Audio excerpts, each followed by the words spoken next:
YouTube, what's going on? Andrew Darling here again. This is the Surface Pro 4. I'm at the Microsoft store in Charlotte. If you hear a lot of background noise, my bad.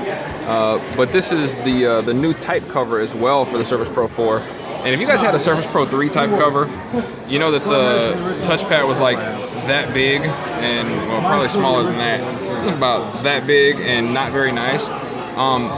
This here is a lot nicer to just touch, and the spacing on the keys is a whole lot better. It's a full laptop keyboard, so the edges are a lot smaller than the Surface Pro 3, and then the screen itself a little bit bigger. They shrunk the bezels. The pen here, I know I showed this on the Surface Book video, but so you only have one button here now instead of two, and it took me a second to even really realize why. The reason is because the top is now the eraser. Let's see if this works here. See if I hold it three. Yep, held it, and there's Cortana. So I'll put Cortana away, but very cool. Similar design as to the Surface Pro 3. And the one thing I was curious about, yep, there is still a micro SD card slot there in the back, because that's something that they didn't really talk about much at the announcement, but yeah, definitely still there. So there's a whole bunch of cool stuff in Windows 10, and you know this is going to be set up and maximized for Windows 10.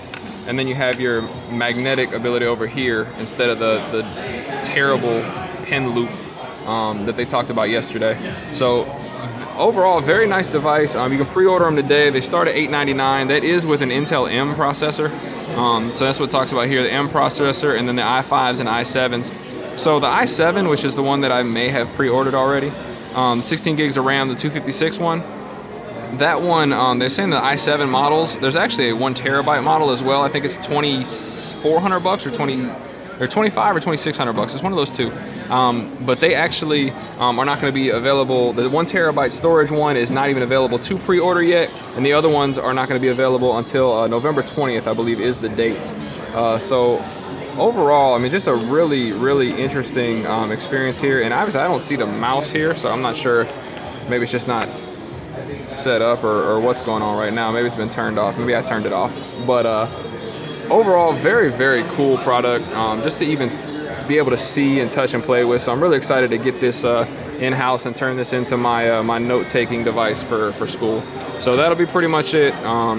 This has been the Surface Pro 4. I've been waiting for this for a long time, so we'll talk to you guys in the next one. What questions do you guys have? I mean, I can probably run back up to the store at some point if you guys have questions. Thank you so much. We'll talk to you soon.